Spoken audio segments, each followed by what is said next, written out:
Na paz do Senhor, amados irmãos, graças a Deus chegamos no último domingo do mês de maio, lição de número 8, hoje dia 25, e um assunto muito importante, a lição de humildade, graças a Deus. Eu quero inicialmente enviar um abraço ao nosso pastor Paulo Freire, sua esposa Emaléia, sua casa, sua família, toda a diretoria da nossa igreja, também em nome do pastor Nestor, irmã Neide, todos os supervisores, em nome do nosso pastor Isaías e a sua esposa, irmã Vânia, para todos os superintendentes e professores de EBD.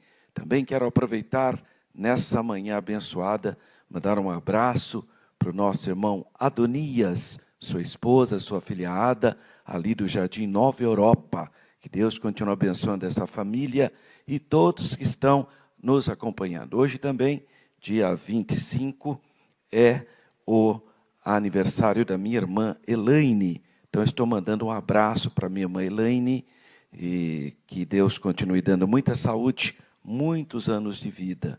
Graças a Deus. Feito essas considerações iniciais, vamos então pensar um pouquinho sobre a lição de número 8, uma lição de humildade.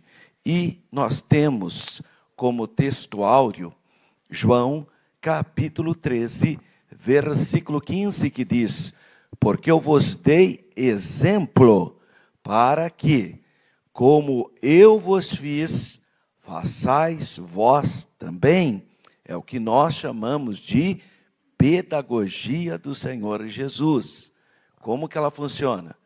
Ela faz o que eu faço, não o que eu mando, né? Porque tem gente que é assim, ele pede coisa, mas ele mesmo não faz. Isso ficou chamado na Bíblia de hipocrisia, né? Fala uma coisa, mas faz outra. Não, olha só o que Jesus está dizendo. Porque eu vos dei exemplo, eu fiz isso, para que, como eu vos fiz, façai vós também. Jesus disse isso também, quando ele fala que aprendei de mim, que sou manso e humilde de coração. Então essa é a pedagogia de Jesus. Vive o que prega e prega o que vive. Isso é o elemento primordial da fé cristã. Tem que viver o que prega e pregar o que vive. E essa lição, então, ela vai trabalhar essa pedagogia, Jesus dando exemplo. E Paulo também diz isso. O apóstolo Paulo diz assim: sede meus imitadores, como eu também sou de Cristo. Então, essa é a pedagogia do Senhor Jesus. Exemplo, ele dá exemplo, ele vive o que ensina. Nossa verdade prática declara que a submissão e o serviço são características de maturidade, de grandeza no percurso do nosso crescimento espiritual como servo de Deus, como cristão. Então você vai crescendo na graça, no conhecimento, vai tendo maturidade espiritual, então obviamente você vai entendendo o que João Batista entendeu quando viu Jesus. Convém que ele cresça e que eu diminua, né? Então o cristianismo ensina isso. Quanto mais você cresce no conhecimento da palavra, da oração, das atividades espirituais, você vai tendo um coração cada vez mais humilde e pronto ao serviço da obra de Deus.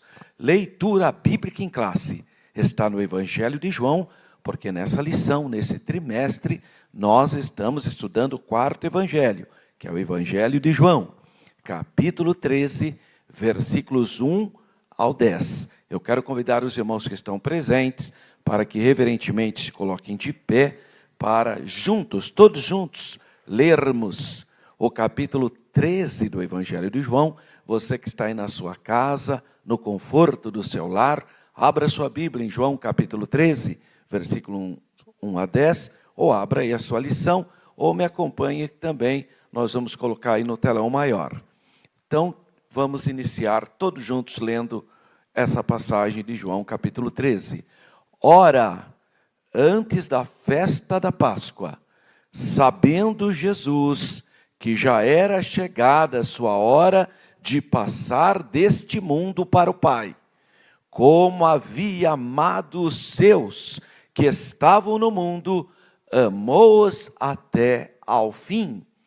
E, acabada a ceia, tendo já o diabo posto no coração de Judas Iscariotes, filho de Simão, que o traísse, Jesus, sabendo que o Pai tinha depositado nas suas mãos todas as coisas, e que havia saído de Deus, e que ia para Deus, levantou-se da ceia, tirou as vestes e, tomando uma toalha, cingiu-se. Depois, pôs água numa bacia e começou a lavar os pés aos discípulos e a enxugar-lhes com a toalha com que estava cingido. Aproximou-se, pois, de Simão Pedro, que lhe disse: Senhor, tu lavas-me os pés a mim? Respondeu Jesus e disse-lhe: o que eu faço não o sabes tu agora, mas tu o saberás depois. Disse-lhe Pedro: nunca me lavarás os pés. Respondeu-lhe Jesus: se eu te não lavar, não tens parte comigo. Disse-lhe Simão Pedro: Senhor, não só os meus pés, mas também as mãos e a cabeça. Disse-lhe Jesus: aquele que está lavado não necessita de lavar senão os pés, pois no mais todo está limpo. Ora, vós estáis limpos, mas não todos. Amém. Graças a Deus. Vamos orar, irmãos, nesse momento com fé. Pai Santo, Deus eterno, uma vez mais te damos graças no nome soberano do Senhor Jesus.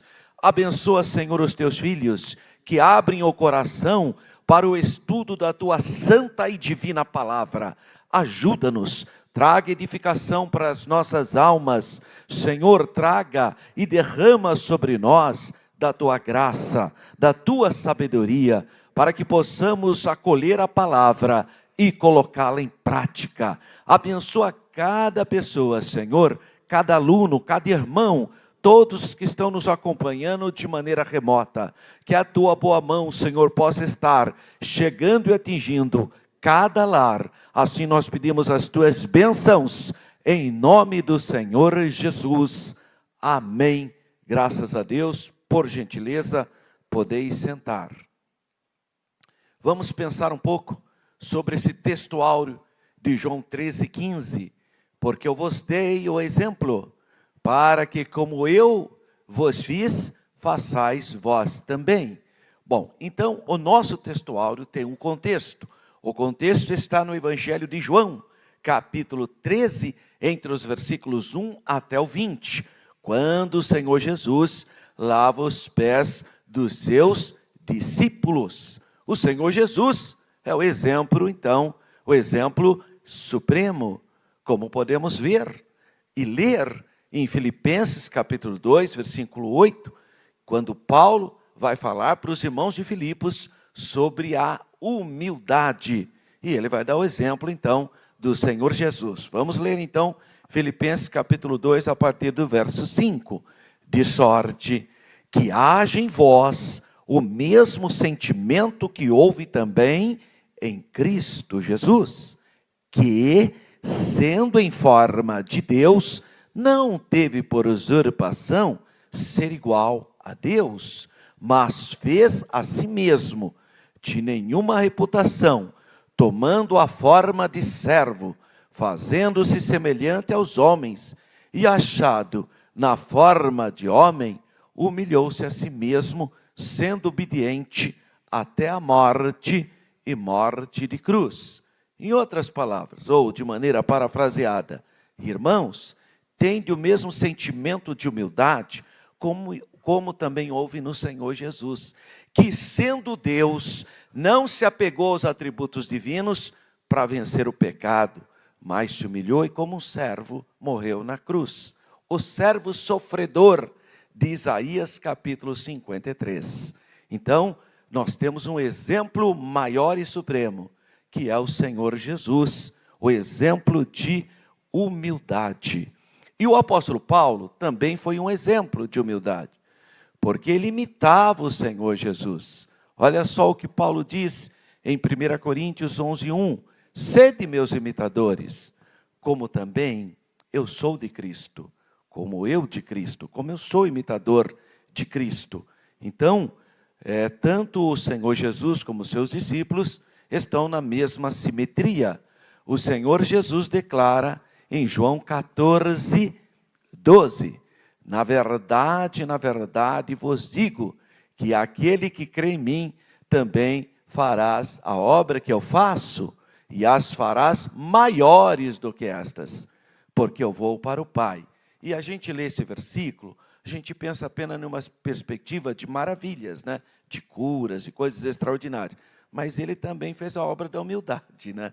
Então tem também uma outra perspectiva aí, de nos esforçarmos, buscarmos o Senhor, buscarmos o fruto do Espírito, para que nós possamos vivenciar essa plenitude da humildade. Portanto, o Senhor Jesus nos deu exemplo em tudo, e devemos imitá-los com alegria, com devoção, com o coração aberto. Porém, imitação não deve ser realizada senão mediante o princípio de amor e de abnegação em todas as variadas circunstâncias de vida em que somos postos, para que isso não vire apenas um ritual. Ah, eu sou muito humilde, pega uma bacia e sai lavando o pé de todo mundo. Será que é mesmo? Ou lavar o pé virou apenas um ritual, só para mostrar que é humilde? Então, qualquer atividade que nós venhamos fazer, ela tem que estar envolvida nessa perspectiva de amor, porque senão vai virar apenas um ritual. Tem gente que todo mês leva uma cesta básica para alguém, mas isso pode ter virado um ritual. Não há amor. Pelo contrário, puxa, não é fácil, viu? Vou ter que levar essa cesta básica lá por mão. Está vendo? Perdeu o princípio. E não pode. Nós precisamos estar se policiando para que as atitudes que nós venhamos fazer não se desprenda do assunto principal, que é o amor. Tem que estar permeado pelo amor. Até os dons espirituais, se não forem utilizados com amor para a edificação, vira uma tragédia, vira um problema na igreja. Então nós precisamos ter em mente que o princípio do amor deve reger as nossas ações, sejam de caridade ou qualquer outra ação. A humildade deve ser mútua entre os crentes, todos os irmãos, a congregação, todos devem ter esse sentimento, não se apegar aos seus atributos, como Jesus não se apegou. Porque, infelizmente, o mundo é normal isso. O mundo vive dando carteirada. Sabe com quem você está falando? Então, o mundo vive dando carteirada. Se apega aos seus atributos. Que, de fato, para a pessoa dar uma carteirada, porque acho que ela é alguma coisa mesmo, né? Não há necessidade disso. Não precisa disso. Então, a humildade deve ser mútua entre todos nós. Jesus estabeleceu o grande exemplo. Deixa eu lhe falar uma coisa. A humildade deve ser a pedra angular das nossas vidas, em todos os aspectos. Se não tiver humildade, tudo será um fracasso. Eu preciso gestar esse fruto de Deus no meu coração, porque aí eu vou ter um casamento melhor. Imagina o casamento, irmão. Duas pessoas de culturas diferentes, de construção cultural, de cosmovisão diferente, vão conviver juntas. Elas precisam ter humildade para entender um pouquinho de cultura, porque certas reações são expressões culturais. Então a pessoa tem que ter humildade para entender que a sua cultura não necessariamente é superior à do seu cônjuge. No local de trabalho. Então, eu percebo que tem pessoas que estão irritadas com uma expressão cultural. Sabe? Parece que faz isso para me irritar. Não faz isso para irritar. É porque na cultura daquela pessoa, aquele procedimento é normal. Então, precisa ter muita humildade para compreender. Isso em todos os aspectos. Você quer ser bem-sucedido? Cultive a humildade no seu coração, para que você evite pelo menos 50% a 70% dos conflitos sociais que existem entre nós. Tudo isso poderia ser eliminado se a gente tivesse um coração mais humilde, né? E Jesus dá o seu grande exemplo. Ele baixou-se a fim de lavar os pés dos seus discípulos. Deixa eu te falar uma coisa importante aqui. Lavar os pés, não tem nenhuma novidade nisso. A prática de lavar os pés é uma prática oriental. É só você voltar 2000 anos atrás. Por que se lavava os pés? Porque as pessoas andavam a pé, ou descalças, ou de sandálias, mas a maioria das pessoas andavam a pé. Pouquíssimas pessoas tinham cavalo, pouquíssimas pessoas tinham algum tipo de carruagem. Isso era reservado basicamente aos reis, aos soberanos. O povo, de modo geral, tinha que ir a pé. Imagina você hoje, sair da sua casa para vir na igreja a pé. Que muitos irmãos fizeram isso.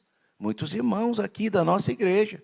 Eu ouvi muitas vezes o pastor Nestor falando que ele com a irmã Neide, com as crianças, iam tudo a pé, né, irmã Neide, para a igreja. Não tinha carro, não é igual hoje, irmão, que tem essa bênção, um monte de carro, ônibus e tanta coisa. Não, as pessoas então não precisam ir muito longe. Agora, eu estou falando de 2000 anos atrás. 2000 anos atrás não havia os transportes coletivos que nós temos, nada disso. Então as pessoas andavam muito a pé. Então era normal ter uma pessoa na casa. Normalmente a pessoa de uma posição social bem inferior era um servo, ou um escravo, ou uma pessoa, talvez o último filho lá, quer dizer, a pessoa que ainda não tinha um status social. Essa pessoa era encarregada de, quando chegasse alguém no seu lar, a primeira coisa, isso era como se fosse um relacionamento social natural.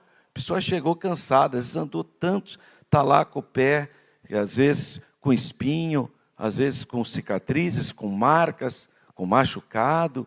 Então, qual era a primeira coisa que se fazia? A pessoa chegou no seu lar, já pegava a bacia com água, colocava lá, colocava os pés da pessoa, fazia ali uma massagem, fazia uma limpeza, enxugava, para a pessoa estar mais confortável. Era a primeira coisa que fazia. Então, isso não é um ritual. Isso era uma atividade social. Era normal. Igual uma pessoa chega na sua casa, te oferecer um copo d'água. Não é um ritual, é bom senso. Está vendo que a pessoa está cansada, tudo? É natural se oferecer um local para a pessoa sentar, etc. Então, lavar pés não é ritual religioso. Isso faz parte da cultura de todo o Oriente Médio. Tá? Então, a atitude de lavar o pé até aí não tem nenhuma novidade. Aonde que está o impacto, o ato de humildade?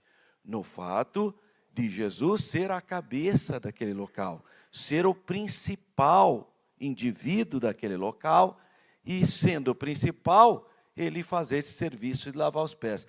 É aí que está a questão. Não é o lavar em pé em si. Isso aí ninguém ficou maravilhado, lavar o pé, isso é normal. Agora, Jesus, então como assim? Devia ser a pessoa mais simples aqui para ir lavar o pé, não ele. É o servo que tem que lavar o pé, não a figura principal. Então, o que impactou a história não é o ato de lavar os pés em si, mas o fato de Jesus ser o principal daquela ceia e ele fazer um serviço que cabia às pessoas de menor status. Essa é a questão. E ele então baixou-se a fim de lavar os pés dos seus discípulos. Embora, mais do que qualquer outro, ele é quem deveria ser servido. E aí está a questão. Então, a vida inteira, pois, deve servir-nos de palco, no qual há atos de serviços humildes em favor dos nossos semelhantes, devem ser feitos. Não pode nunca você chegar àquela conclusão: eu não faço isso porque eu sou de uma outra classe social. Eu não faço isso porque eu estudei, então... Quer dizer, não pode agir assim. Tem que estar predisposto a ajudar independentemente do seu status. E também não pode exercer nada com o espírito de querer mostrar uma imagem que a pessoa não é.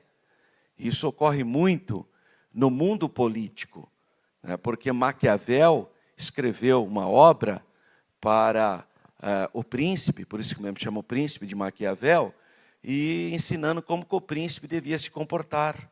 Ele tem que mostrar uma imagem que ele não é. Então ele tem que mostrar uma imagem que ele é humilde, ele tem que mostrar uma imagem que ele tem temor de Deus, tudo que ele não tinha. Então, por isso que ficou, isso é maquiavélico, a gente fala, né? Porque o autor dessa obra chama-se Maquiavel. É uma obra que eu até recomendo aí para quem gosta. Pega lá o Príncipe, dá uma lidinha, que ele tenta ensinar um príncipe, né, da família Médici, né, ali na Itália, para se comportar. Então, ele tem que mostrar uma coisa que ele não é. Aí é hipocrisia. Então, não pode agir apenas para demonstrar um espírito humilde que a pessoa não tem. Não, só para dizer, né?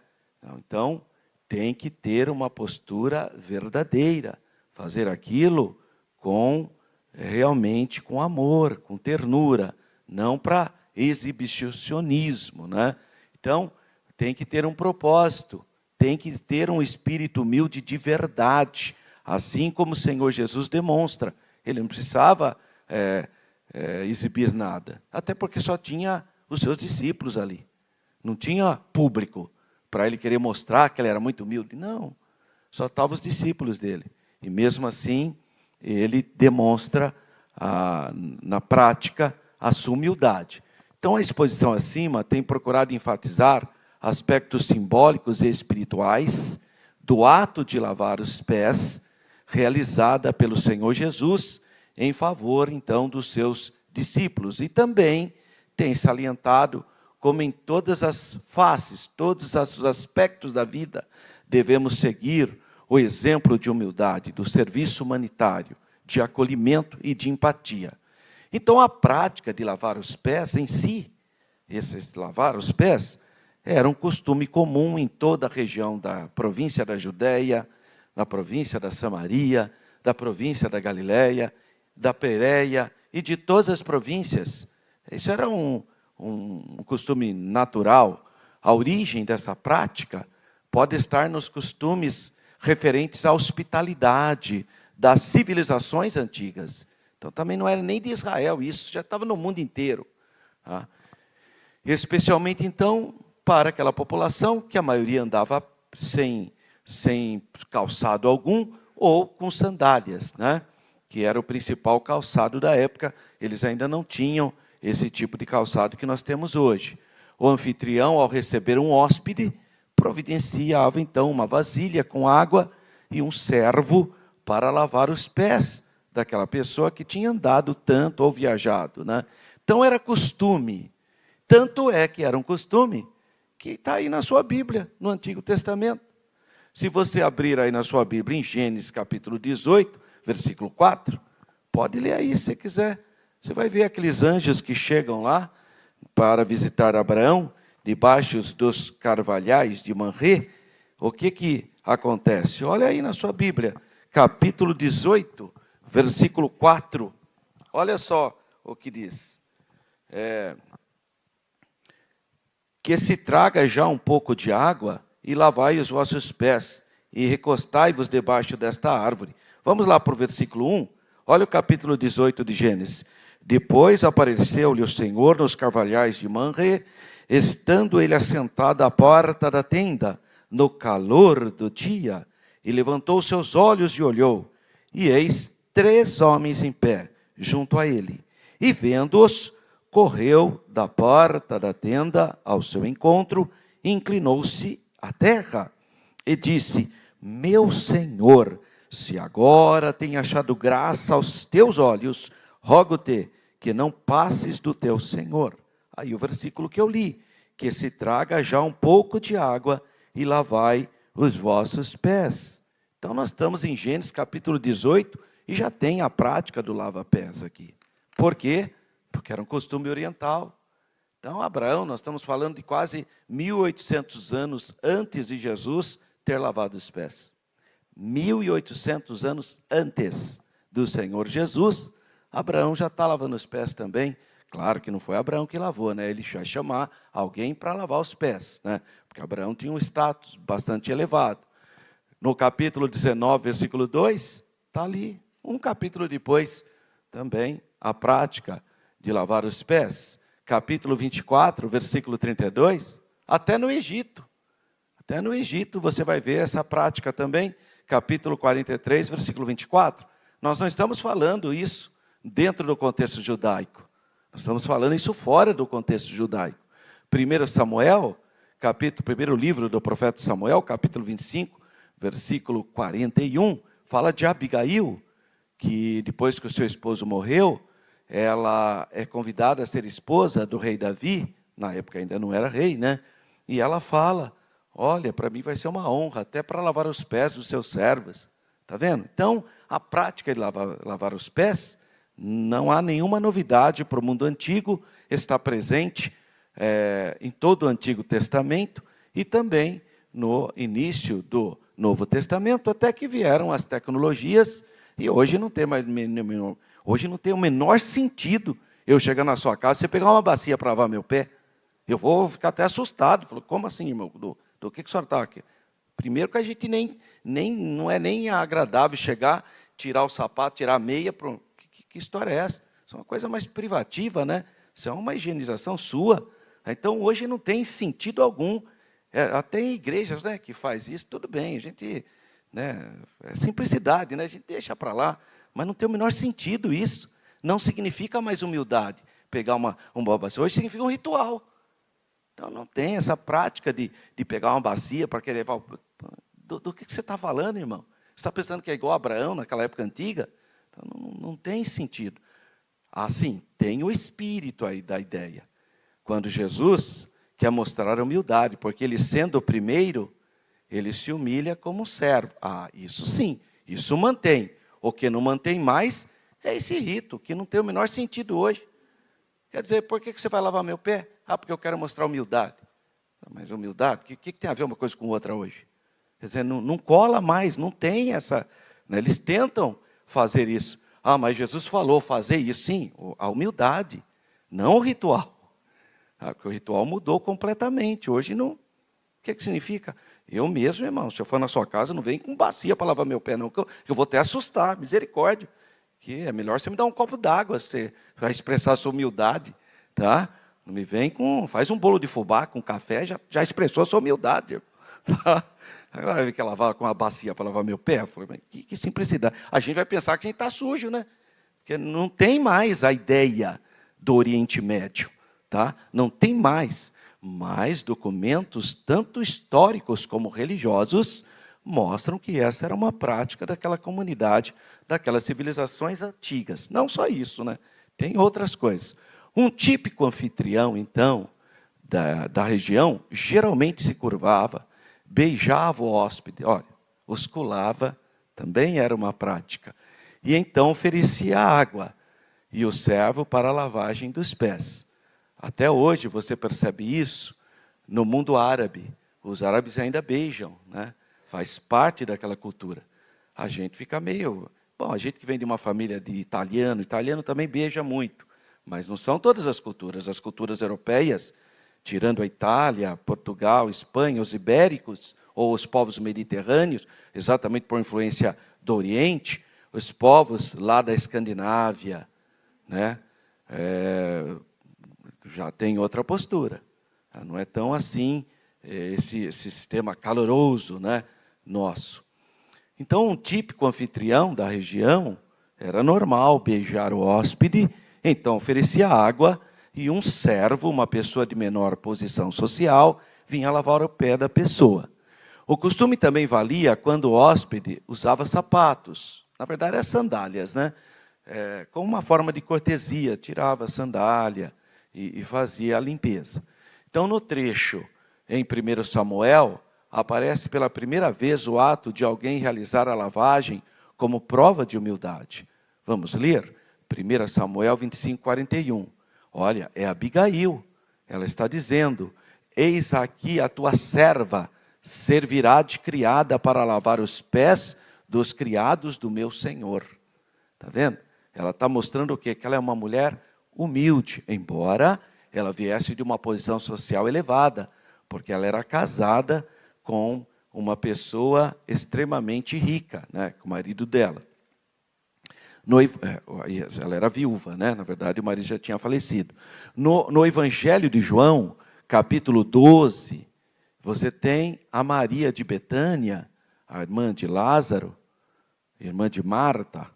Ela lava os pés de Jesus. Agora ela passa até um bálsamo nos pés do Senhor Jesus, e isso talvez esteja ligado à ideia da ressurreição de Lázaro, porque é no capítulo 11 que Lázaro ressuscita.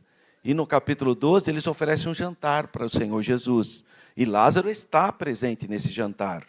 E a Maria, ela lava os pés do Senhor Jesus, inclusive passa esse bálsamo nos pés dele. Na primeira carta do apóstolo Paulo a Timóteo, capítulo 5, no versículo 10 especificamente, o apóstolo Paulo orienta Timóteo, que era um jovem pastor, acerca das viúvas, porque viuvez naquele período era sinônimo de escravidão, basicamente, porque não havia nenhum tipo de apoio social, nem essa ideia de INSS, uma coisa muito nova, né? Então não havia nada disso. Aí a pessoa ficava viúva, se a família não acolhesse, ela ia virar uma prostituta, infelizmente. Não tinha, ou uma serva, uma escrava. Então era muito triste. Por isso que Tiago fala que a verdadeira religião é aquele que acolhe os órfãos e as viúvas nas suas dificuldades. Hoje já nem dá mais para a gente pregar isso aí, irmão. Porque hoje as viúvas estão tudo ricas. Tudo rica, irmão. O marido morre com uma pensãozona, viaja para baixo para cima, nem vem na igreja. Oh, não, estou brincando. Não, vem sim, né, irmãs? Não, mas as viúvas ficaram ricas, irmãs. Então, irmãos, hoje ficou até estranho aquele véu. Então, quem que é a nossa viúva hoje? Quem está padecendo necessidade. Não necessariamente viúva. Não necessariamente o órfão, entendeu? Então, aí nós temos que ter a nossa adaptação para a nossa realidade. Agora, a pessoa, não, é o órfão e a viúva. Mas a viúva é mais rica do que a igreja, às vezes. Tem órfão que tem mais propriedade. Então, já mudou. Agora, de fato, naquele contexto de Tiago, realmente órfãos e viúvas eram as pessoas mais vulneráveis daquela sociedade. Então, o que Paulo fala? Pensando nisso, ele vai falar do papel da viúva. Tá? Como que a viúva deve se comportar para fazer parte da assistência social. Então, não era qualquer pessoa que poderia receber cesta básica naquela comunidade. Embora eles não tinham esse conceito de cesta básica, mas de ajudas, né? Quase o equivalente. Não, irmão, era qualquer pessoa. Não, senhor. Tinha regras rígidas para receber ajuda da igreja. Olha o que Paulo falou. Que tivesse mais de 60 anos. Então, mulheres que têm mais, viúvas, que têm mais de 60 anos, essas é que seriam assistidas. Que tivesse sido esposa de um só marido. A Elizabeth Taylor já estaria fora, né? Que ela casou 7 vezes. Estou brincando. Então, só um marido. Ah, mas é pecado, depois que o marido morre, casar? Não, irmão, não é. Mas Paulo está fazendo uma regra, como cuidar das pessoas. Então, tinha que ser viúva, mais de 60 anos, tenha sido esposa de um só marido, que praticasse boas obras, ter sido um exemplo de mãe. Olha, está tudo lá, irmão. Que tivesse sido exemplo de mãe, que praticasse a hospitalidade, lavando os pés dos santos. Está vendo que era uma prática, então, daquela região, não necessariamente um ritual religioso, mas uma prática social, que socorresse os aflitos, praticando todas as boas obras. Então, para a viúva, na época de Paulo, pudesse receber o apoio e o auxílio da igreja, tinha que enquadrar em todas essas recomendações. Então, a prática de lavar as mãos e os pés é um estatuto que está na Bíblia, irmão. Tem gente que até hoje não lava as mãos depois que vai no banheiro. Isso é falta de higiene, né? Mas em Israel já tinha o estatuto perpétuo. Olha, que eles têm que obedecer até hoje. Eles têm que obedecer isso aí, ó. Lavar as mãos e os pés. Por quê? A pessoa vem com todo tipo de contaminação. Quando sai, andava na rua. Imagina o que aconteceu no Brasil no início do século. As pandemias que ocorreram, porque não tinham nenhum saneamento, as pessoas andavam, né? E, irmão, aqui em Campinas mesmo, volta aqui há 40 anos, criançada pulando, brincando em esgoto aberto, aquela confusão.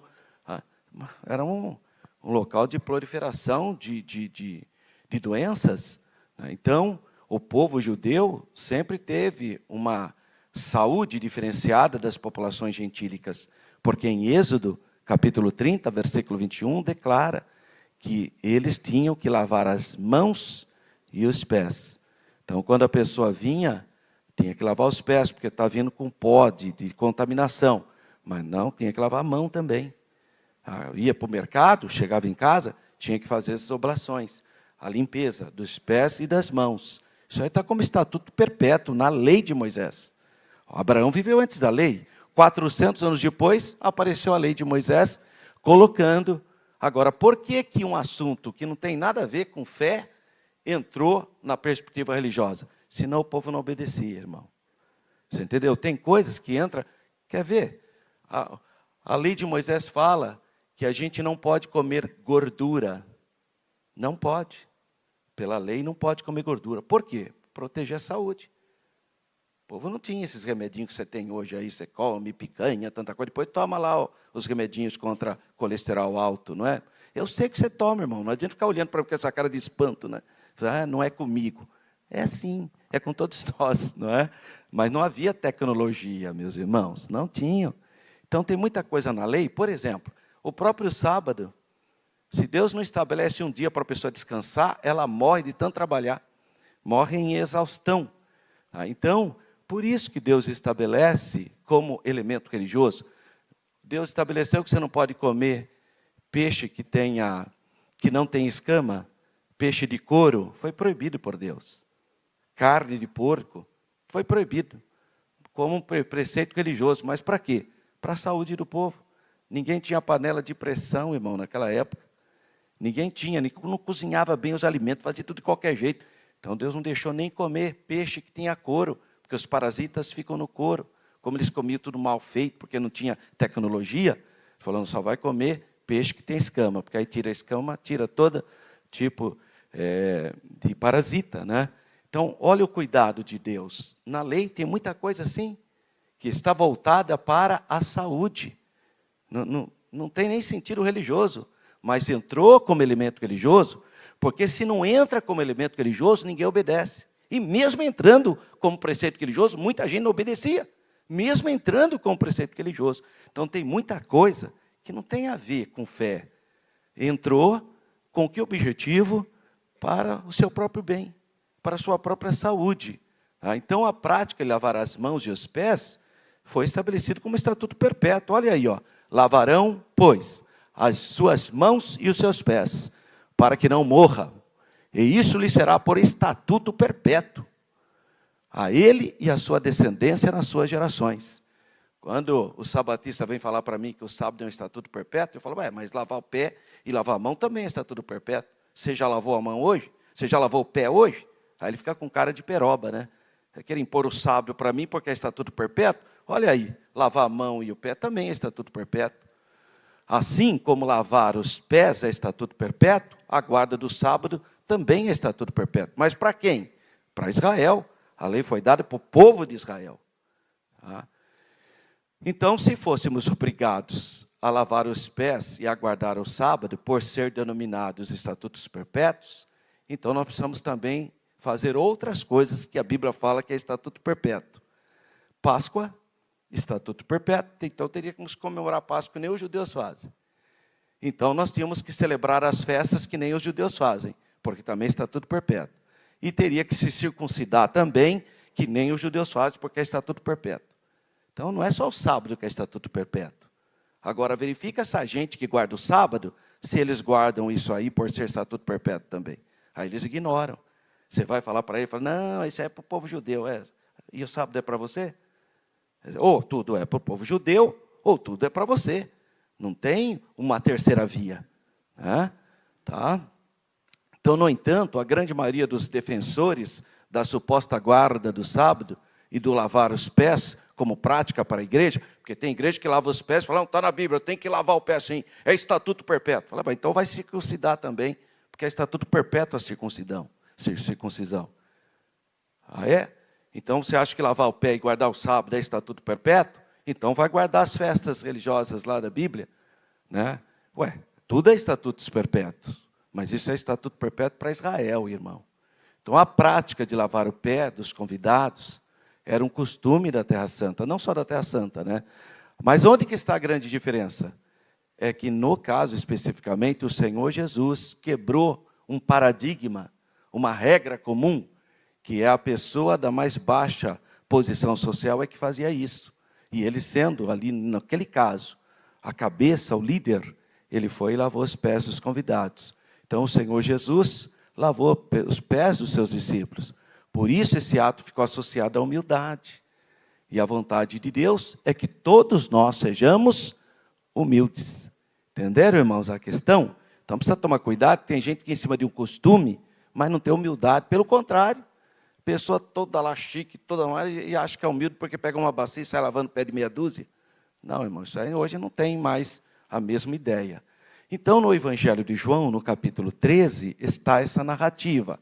O episódio bíblico retrata o Senhor Jesus lavando os pés dos seus discípulos. Esse capítulo, então, nos oferece uma boa e excelente lição de humildade. A partir do exemplo do Senhor Jesus, eu e você, todos nós somos convidados a exercermos a humildade. E a palavra humildade é a palavra-chave dessa lição de número 8, nesse domingo, dia 25. Uma história real sobre a humildade. Vamos lá, então. Nessa passagem do Evangelho de João, quando o Senhor Jesus lava os pés dos seus discípulos, ele utiliza, então, esse exemplo, o exemplo do qual? O servo da casa, onde encontravam os discípulos, para transmitir uma lição de humildade, porque ele, sendo o Senhor, fez o papel do servo. O capítulo menciona que este episódio ocorreu pouco antes do Pessá, pouco antes da Páscoa, conforme Evangelho de João, capítulo 13, versículo 1, quando ele celebrou a última Páscoa com os seus discípulos. Nesta ceia, o nosso Senhor instituiu o que viria a ser conhecido como a Santa ou a Ceia do Senhor, um encontro solene que nós realizamos atualmente. Inclusive ontem, nós estivemos ali na sede setorial do Jardim Nova Europa, celebrando a Santa Ceia do Senhor. Durante essa ocasião, o Senhor Jesus rompeu o quê? O protocolo, e aí por isso que é uma quebra de paradigma tradicional, né, da ceia pascual, conferindo-lhe então um novo significado. Ao lavar os pés dos seus discípulos, ele ilustra, ele materializa uma ideia de humildade como uma virtude essencial para os seus discípulos, mas para nós também como igreja. O desenvolvimento histórico. No capítulo 13, o Senhor Jesus tomou a bacia com água, ou a vasilha, com uma toalha, e lavou, e levantou as pontas das suas vestes, amarrou na cintura, pegou as mangas longas e largas das suas roupas, masculinas, né, que eram típicas da época, amarrou atrás do pescoço. Esse gesto era uma forma de cingir-se, de se arrumar para o ato, para realizar o trabalho. Tudo isso, todo mundo fazia, todo servo fazia isso também, tá? Permitindo, então, o quê? Que as mãos dele estivessem livres para poder lavar os pés. Então, é um costume bíblico, faz parte, então, dos cuidados que a gente tem que ter com os convidados, como hóspedes, e ao chegar à residência designada para a ceia, o Senhor Jesus verificou que não havia nenhum servo disponível para lavar os pés dos candidatos. A mudança, então, de paradigma. Olha, tem muita gente que precisa quebrar o paradigma, né? Eu vou dar um exemplo rápido aqui, é Naamã. Naamã, o general da Síria, ele tinha um paradigma. Ele fala, quando ele chega lá e o profeta Eliseu não o atende, mas o servo dele, o Geazi, vai lá e manda ele mergulhar 7 vezes no Rio Jordão, ele fica bravo. Ele fala assim, mas onde você viu? Que história é essa? Eu pensei que o profeta ia sair da casa dele, ia pôr a mão, né, sobre a enfermidade, ia orar, ia repreender. A gente às vezes pensa assim também. Eu vou na igreja, o pastor vai me chamar lá na frente, ele vai pôr a mão na minha cabeça. Não necessariamente. Você pode chegar no culto, está cantando o primeiro hino da harpa e ser curado. Não tem paradigma. Que Deus opera de muitas maneiras, mas nós temos paradigma. A gente acha que tudo tem que ter um ritual. E assim também, como anfitrião daquela ceia, após o encerramento da reunião, ele surpreende os discípulos, porque eles tinham um paradigma. Qual? Só o servo é que lava os pés. E, no entanto, o Senhor Jesus demonstra humildade, sendo o Senhor, ele lava os pés dos discípulos. Então, aquela reação de Pedro não é de se estranhar. Quando Pedro fala, Deus me veio e fala, nunca, vocês leram aqui comigo. Ele usa essa palavra, nunca lavarás os meus pés. Porque ele tinha o quê? Outro paradigma. Na cabeça dele, só o servo é que podia lavar o pé, não o Senhor. E a hora que Jesus começou a lavar o pé dos discípulos, ele ficou lá, quietinho, esperou, chegou a vez dele. Que Pedro tem essas fraquezinhas, né, irmão? Olha só o que ele fez. Deixou Jesus lavar o pé do primeiro, porque ele já não foi lá e falou na hora. Quando viu Jesus pegando a bacia, porque ele já não foi falar. Não, ele ficou quietinho. Depois que todo mundo já tinha lavado o pé de todo mundo, basicamente, chegou a vez dele, aí ele é muito humilde, né? Não, eu não sou digno. Eu até acho que quem já tinha deixado de lavar os pés por Jesus, deve ter pensado, nossa, que nota fora que eu dei, hein? Pedro sim é humilde, né? Puxa, eu deixei Jesus lavar, olha a minha, que simplicidade. Eu deixei Jesus lavar meu pé. Agora Pedro, olha, né, Pedro nunca lavará meus pés, quer dizer, né? Que isso? Onde se viu? E aí Jesus olhou para ele, né, com aquele amor, e falou para ele, Pedro, se você não deixar eu lavar os seus pés, você não tem parte comigo. E aí você vê que não era humildade coisa nenhuma, né? Que aí ele pula para outro extremo. Então me lava completo. Já queria que lavasse as mãos, a cabeça. É gente radical, irmão. Uma hora é 4, outra hora é 44. Ele não consegue ter equilíbrio. É tudo extremo. Uma hora é tudo, a hora nada. Normalmente não é nada, né? Porque não dá para você ser tudo. A gente depende sempre da misericórdia de Deus. Mas Pedro tinha um sério paradigma.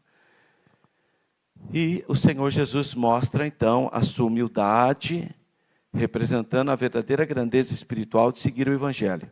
Então, ele utilizou um exemplo cotidiano, um costume dos povos antigos, para exemplificar a sua atitude de humildade. É evidente, nesse episódio, que o cristianismo só se tornará eficaz e alcançará os propósitos do reino de Deus se os valores ensinados pelo Senhor Jesus foram praticados, forem materializados pelos seus seguidores. Aí vem Tiago de novo, mostra a minha fé pelas obras.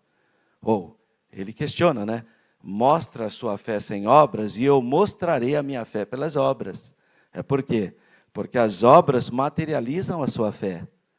Então, no relacionamento horizontal entre os homens, você tem que fazer para que Deus seja glorificado através da sua boa obra, não no relacionamento vertical, né?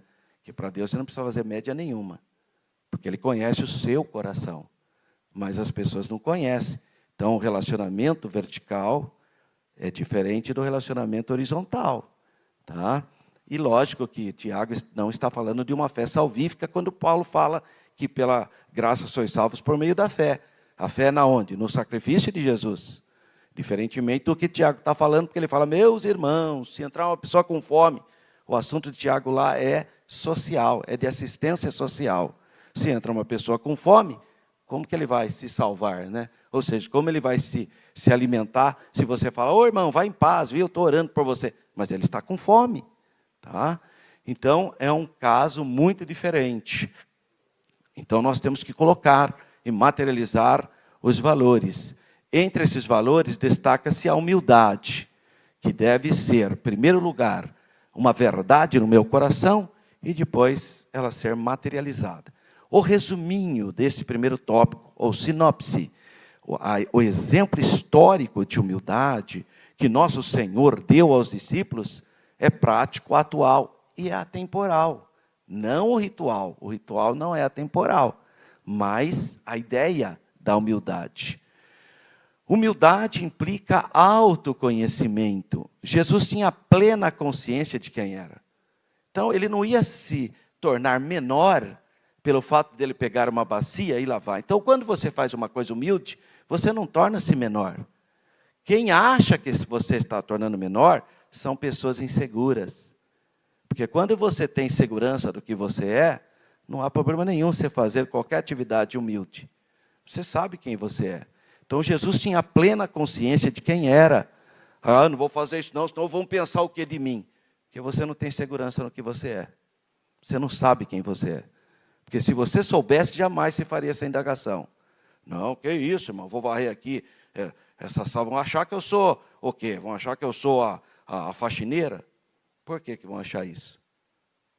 Então, a pessoa que não tem segurança, ela tem dificuldade de expressar certas situações. Jesus tinha plena consciência de quem era, entendia o seu papel e a sua relevância como Senhor e Mestre. Então, João 13:3, Jesus, sabendo que o Pai tinha colocado nas suas mãos todas as coisas e que havia saído de Deus e que ia para Deus. Está vendo? Ele tinha então plena consciência. Neste contexto, ele deliberadamente trocou o papel de Senhor pelo de um simples servo para ensinar aos discípulos a importância da humildade. Dessa forma, é essencial que conheçamos a nossa natureza. Devido ao pecado, temos dificuldade de nos submeter aos outros e nos humilhar. Nós temos dificuldade por causa do pecado. Frequentemente, preferimos olhar de cima para baixo. Raramente, a gente olha de baixo para cima, por causa da queda, a nossa postura. Assim sendo, o Senhor Jesus, na sua posição de Senhor e de Mestre, ensina-nos a virtude da humildade. Eu vos dei exemplo. Então, pense no verbo de Deus, o verbo que se fez carne, repleto de glória e de poder. Deus, no entanto, abdica a sua majestade para a experiência humana. Esse é o maior exemplo de humildade. Deus se fazer carne. O Emanuel é a materialização da humildade. Como menciona o Evangelho em João 5,30. Não busco a minha vontade, mas a vontade do Pai que me enviou. Assim sendo, enquanto o verbo divino, ele tornou-se carne e uniu-se à nossa condição. É o maior exemplo de humildade. A segunda pessoa da unidade divina se fez carne. E esse é o maior exemplo de humildade. Essa compreensão doutrinária sobre a encarnação do Senhor Jesus confere um significado ainda muito mais profundo ao episódio do lava-pés, onde estava Deus encarnado lavando os pés de pessoas comuns. Então, olha só o choque disso. Então, à luz desse exemplo, não deveria ser tão difícil para nós servirmos uns aos outros, submetermos a liderança dos nossos irmãos, desviar da nossa própria vontade em favor da vontade de Deus. No entanto, a nossa natureza pecaminosa torna árdua a prática da humildade, por causa da nossa natureza pecaminosa. Por isso mesmo, o apóstolo Paulo faz a seguinte declaração, Filipenses 2, 5 e 6. De sorte que haja em vós o mesmo sentimento que também houve em Cristo, que sendo em forma de Deus, não teve por usurpação ser igual a Deus. De novo, de maneira parafraseada, haja em mim e em você o sentimento da humildade que houve no verbo que se fez carne, porque ele, sendo Deus, não se apegou aos atributos divinos para vencer o pecado, para vencer Satanás, mas como homem, ele se humilhou e venceu o pecado e venceu Satanás. e o maior no reino dos céus. O nosso Senhor percebia que existiam momentos em que os seus discípulos se preocupavam com quem seria considerado maior. E teve várias situações. Teve a mãe dos discípulos falou: será que o senhor não quer deixar o meu filho na sua... Põe um na esquerda e um na direita no seu reino? Quer dizer, sempre preocupado com posição social, né? Contudo, ele sendo Deus e não reivindicando igualdade com o Pai, no sentido de se apegar aos atributos divinos para vencer o pecado, ele ensinava aos discípulos qual deveria ser o verdadeiro espírito entre eles, especialmente depois que ele voltasse para os céus. Então, ele vai dizer que o primeiro servirá ao último, né? Ele usa essa expressão. Portanto, no reino de Deus, deve haver humildade como verdadeira motivação para o serviço, nunca egoísmo e muito menos interesses pessoais. Então, o resuminho da parte 2, a sinopse do segundo tópico, a virtude da humildade possibilita-nos a reconhecer as nossas limitações e, dessa forma, evitar a armadilha da soberba. Olha aí, você sabe com quem está falando, né? Isso é muito triste, né? E a última reflexão é sobre humildade, que é o contrário de ostentação. Hoje, irmão, tem líder religioso que faz a gente passar vergonha. Como que a pessoa vem pregar aqui, irmão, com um sapato brilhante, com um terno de lantejoulas? O que é isso, irmão? Está de brincadeira, né, irmão? Pelo amor de Deus, terno verde, que não sei de que jeito, aquele lencinho quadricular, sapato brilhoso, que parece um espelho. Ô, irmão, eu tenho uma certa... Quando eu vejo uma pessoa assim, parece que até o coração da gente fecha, né? Às vezes ele até tem uma boa palavra, mas a gente já fica meio... Irmão, todo líder religioso tem que ser sóbrio, seja mulher ou homem.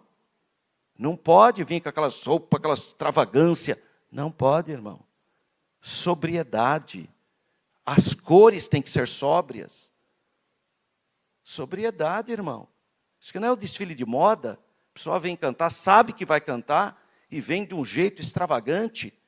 A pessoa quer mostrar o quê? Você faz isso quando você for numa festa. Faça isso quando você for numa formatura, mas não quando você subir no santo púlpito. Tenha temor de Deus. Então precisa ter um pouquinho de bom senso. Não precisa ser um gênio. É só pensar um pouco, irmão. Então essa extravagância que se vê no mundo evangélico, a gente vê isso na igreja. Isso é pecaminoso, porque a Bíblia condena. Jesus não andava assim não, irmão. Jesus aquela roupona, que nem os reis, com ouro. Não, roupa simples do povo. Os fariseus com aquelas franjas, né, só para mostrar que oravam muito. Não, irmão. Cristianismo não é isso não. Deus nos livre dessa gente. Eu fico preocupado com esses líderes religiosos, esses presidentes de grandes igrejas, que estão andando com uma ostentação assustadora. Um relógio que vale R$200 mil. Como assim, irmão? Como que um líder religioso tem uma... Ah, então não pode ter? Se você for um empresário, pode. Mas se você depender da igreja, não. Está vendo a diferença? Precisa ter respeito com as coisas de Deus. Não é que os líderes não podem. Pode ter uma vida abençoada, está tudo certo.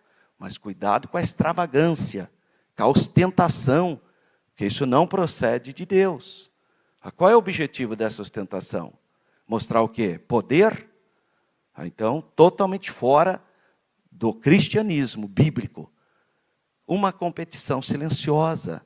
Jesus estava ciente de que entre os seus discípulos existia uma competição discreta, mas ele percebia, em busca do quê?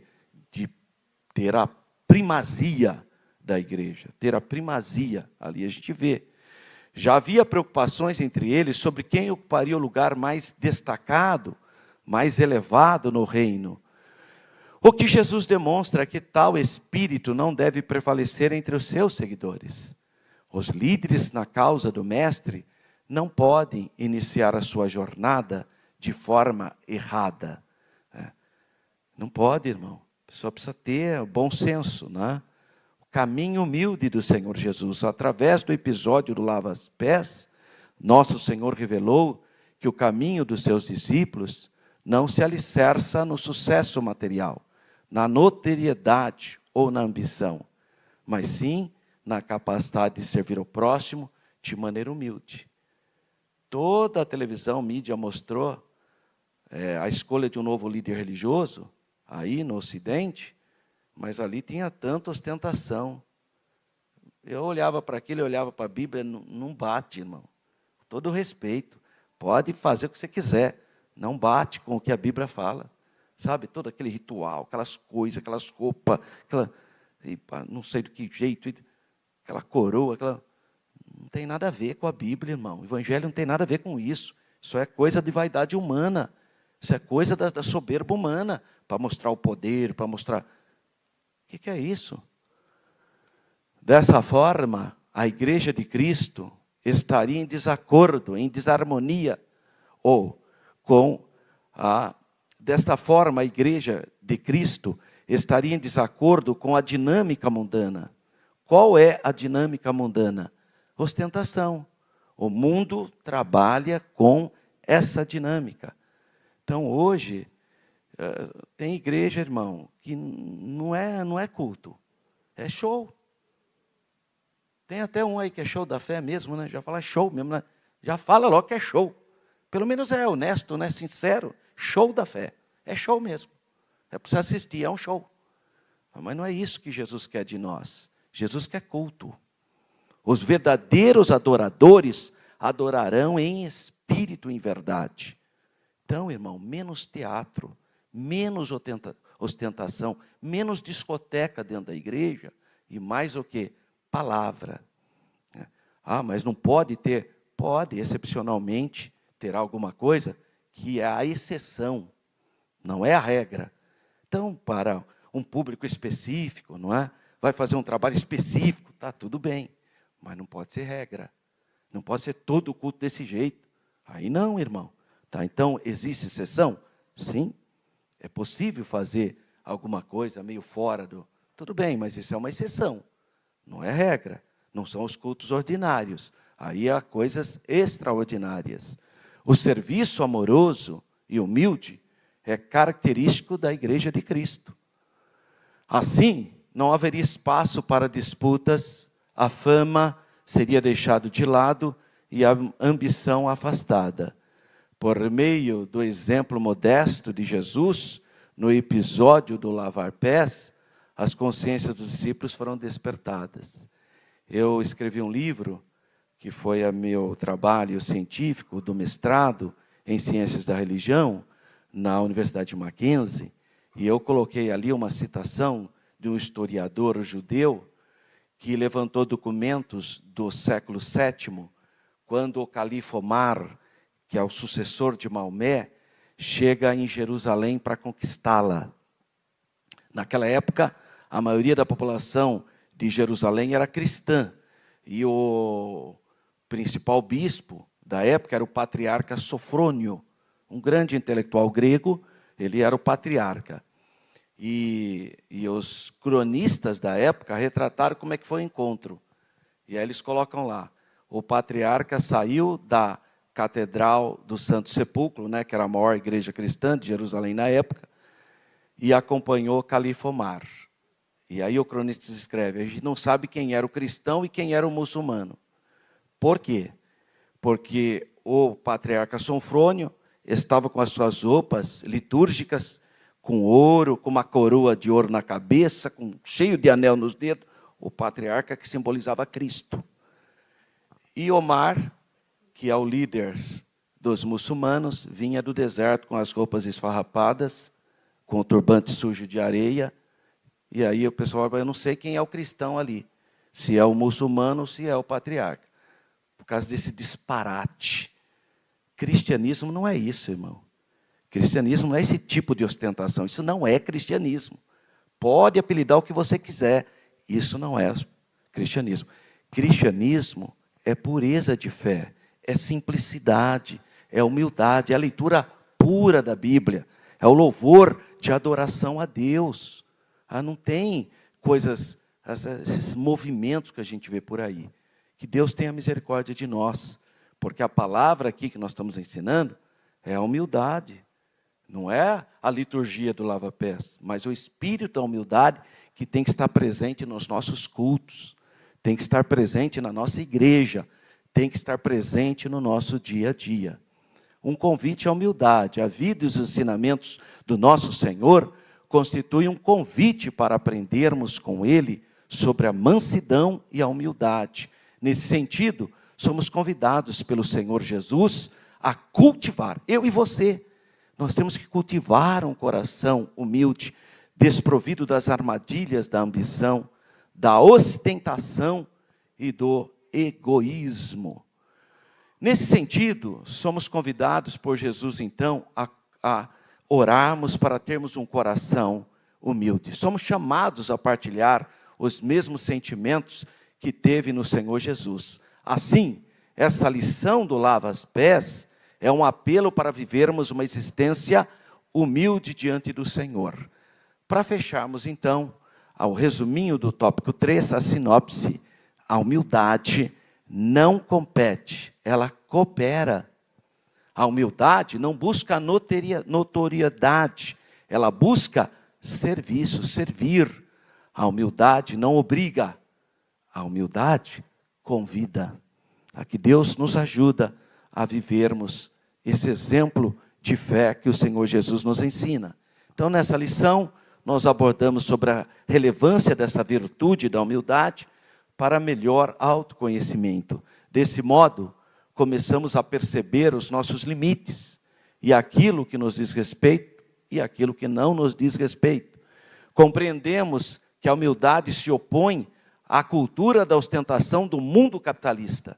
Do mundo, a cultura da humildade se opõe a isso. Agora, irmão, também por outro lado, não é porque você é humilde, você vai andar de qualquer jeito, né, irmão?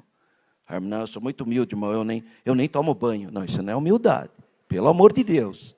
Isso aí é a falta de higiene. Você vê, irmão, eu não tomo banho, eu nem lavo meus cabelos. Falta de higiene. Roupa tudo mal, de qualquer jeito, porque eu sou humilde. Não, é falta de zelo. Então, cuidado para você não cair no outro extremo. Achando que é muito humilde, aí vem daquele jeito, tudo parece uma mulher que saiu da caverna, e acha que isso é humildade, irmã. Não, senhora. Vai cuidar do seu cabelo, sim, vai no cabeleireiro, compra uma roupa adequada, mas com sobriedade. Mas não me vem com essa história de vir aí que nem o Rei Leão, o cabelo tudo arrepiado, e vem falar que isso é humildade. O maior bafo de onça é humildade. Que humildade, irmão? Vai escovar os dentes, vai fazer um tratamento médico, passa desodorante. Tinha irmão que achava que era pecado usar perfume. Ainda bem que eu não sou dessa época não, viu? Graças a Deus, irmão. Que história é essa? Pessoa tudo mal arrumada, mal cheirosa, e acha que tem o bom perfume de Cristo ainda. É um cara de peroba, né, irmão? Que é isso, irmão? Anda bem arrumado, cheiroso, abençoado, para você cumprimentar todos com alegria. Agora, com sobriedade, é só isso. Sem exageros. Então, se há um exagero na ostentação, há exagero também do outro lado. E nós precisamos ser o quê? Equilibrados. Glória a Deus. Dessa forma, podemos seguir o caminho da humildade no Senhor Jesus. Amém. Irmãos amados, nós vamos fazer essa viagem, se Deus nos permitir, uma viagem para Israel, são 9 dias, do dia 16 a 24 de novembro, se Deus nos permitir agora, nesse ano, e você está convidado, se você tiver recursos, obviamente, e também tempo, né, para participar. Vai ser uma grande bênção, você é o nosso convidado. Se você entrar em contato com esse telefone, não deixa de explicar que você quer participar da caravana para Israel com o professor Alberto, porque tem outros grupos, tá bom? E próxima lição é a lição de número 9. Jesus, o caminho, a verdade e a vida. Vai ser uma bênção. Venha, convide pessoas. Se você quiser os slides dessa aula, é só entrar no meu canal do YouTube, EBD Professor Alberto. Você pode baixar os slides. Todos esses que eu passei para vocês estão disponíveis para os irmãos, para todo o Brasil. É só entrar no YouTube, EBD-Professor Alberto. É o meu canal. Entra lá, curte, compartilhe e baixe para você esses slides. Que Deus abençoe e tenham todos uma semana abençoadíssima. Amém.